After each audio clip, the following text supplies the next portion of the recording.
నాకు బాగా నచ్చే మాట ఏంటంటే ఆ 4వ అధ్యాయం 5వ వచనంలో ఉంటుందండి.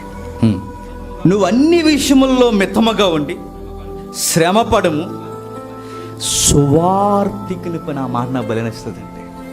నువ్వు అన్ని విషయాల్లో మౌనంగా ఉండి సేవకుని పని చేయి, సువార్తికుని పని చేయి, పని చేయి. యవనస్తులకి బ్యూటిఫుల్ ఇమేజ్ ఏంటో చెప్పనా? దేవుని పనులు తిరుగుతుండాలి వాళ్ళు బిజీగా. యవనస్తులకి లోకంలో సౌందర్యం ఏంటంటే దేవుని పనులు బిజీగా తిరుగుతుంటారు. మనం బిజీగా దేవుని పనులు తిరగం. చెప్పండి, బిజీగా ఫోన్ ఇట్టి తిరిగి డ్రైనేజీలు అడిపోతున్నాం. మధ్యలో ఎవడో ఎలా నొక్కుంటూ పోయి డ్రైనేజీలు అడిపోయారు, ఆ గోదావరిలో అడిపోతుంది కొట్టుకోను. బిజీగా మొబైల్లోను గేమ్స్లోను చెదరగా బిజీగా నీ చేతులు ఎప్పుడు బైబిల్ తిరుగుతుండాలి. సేవకుని పని చేయి. సేవకులు చేస్తున్నారా? వాళ్ళ వెనకాల తిరుగు, వాళ్ళతో పాటు సేవ చేయి, వాళ్ళతో పాటు పరిచయం చేయి, వాళ్ళతో పాటు ఎల్లో. ఆ ఫోన్తో చచ్చిపోకరా దరిద్రుడు అని తిట్టాలి మనం, గుర్తుపెట్టుకో.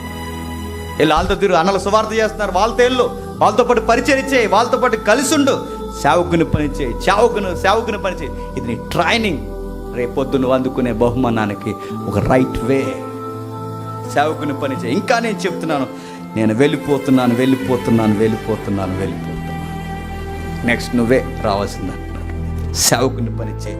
చెరసాల్లో ఉన్న పౌలు తిమోతికి జులై నెలలో ఉన్న ఆ బాధ చెబుతున్నాడు చూడండి. చెరసాల్లో ఉన్న నేను ఆశతో చనిపోతూ అంటున్నాను. నెక్స్ట్ నువ్వే అన్నాడు. రేపొద్దున మనం అందరం ఇప్పుడు అందరం ఒక లైన్లో ఉన్నాం, అందరం ఒకే వయసు. చిన్నగారు, శేఖరణి, అర్జున్ రాజు, నాది, ఇంచుమించు అటు ఇటుగా అందరికి ఒకే వయసు. అందరూ ఒకసారి వెళ్ళిపోతారు తెలుసా?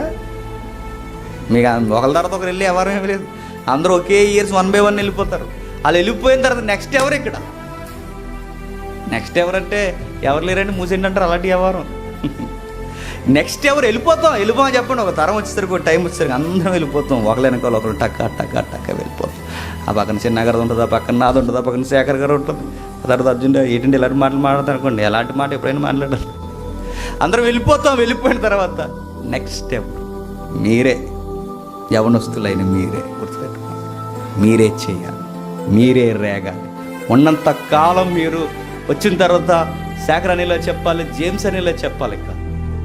వాళ్ళకలా నేను కూడా దేవుని కోసం బతకాలి. వాళ్ళ నేను కూడా అందరినీ రేపాలి, నేర్చుకోవాలి, బైబిల్ నేర్చుకోవాలి, బతకాలి. వాళ్ళు వెళ్ళిపోయిన సంఘం పర్లేదు, ఇక్కడ ఉన్నాడంటే చెప్పుకోవాలి. ఆ పెద్దోళ్ళు వెళ్ళిపోయి నేను నడిపించగలడని చెప్పుకోవాలి. అలా చెప్పుకునేది ఎదగండి. ఒక తిమోతిలా తయారవ్వండి. బలం ఉంటాయండి ఆ పత్రికలు చదువుతుంది. అందుకే ఈ పత్రిక ఏ పత్రిక అంటే ఒక పెద్ద అయిన యుద్ధ భూమిలో నుంచి, రణరంగంలో నుంచి మరణపు ఊబులోకి వెళుతున్నప్పుడు ఒక విజయ వీరుని వీర గాథ వీడ్కోలు పత్రిక తిమోతికి రాసిన 2వ పత్రిక. నువ్వు చేస్తున్న సేవ చూడడానికి నేను ఉండకపోవచ్చు, ఎవరో లేకపోవచ్చు, కానీ నువ్వు చేస్తున్న సేవ ఎవరు ఎదురు చేస్తావో తెలుసా? దేవుని ఎదుటను, క్రీస్తు ఎదుటను. జాగ్రత్త, నీ సేవ జాగ్రత్త. ఏ ఉద్దేశంతో చేస్తున్నావో జాగ్రత్త. ఇస్తున్న ఈ బాధ్యత విషయంలో జాగ్రత్త చెబుతూ వెళ్తున్నాను. నిన్ను చూసి అనేకులు రేపబడాలి. అందుకే మాటలు జాగ్రత్త అని చెప్పాడుగా. మాటలు జాగ్రత్త, ప్రవర్తన జాగ్రత్త, పరిచర్య జాగ్రత్త, ప్రతి విషయంలో జాగ్రత్త, పవిత్రత జాగ్రత్త. నువ్వు బాగుంటే నీ చుట్టూ ఉన్నోళ్ళు బాగుంటారు. నీలో ఆ సెగ ఉంటే చుట్టూ ఉన్న వాళ్ళు కూడా ఆ వేడి వస్తుంది. లేకపోతే ఏమవుతుందంటే నువ్వు నీరు గారిపోయి అందరినీ నీరు గారిచేస్తావు. బతికిద్దాం, దేవుని సన్నిధికి ప్రతినిధులుగా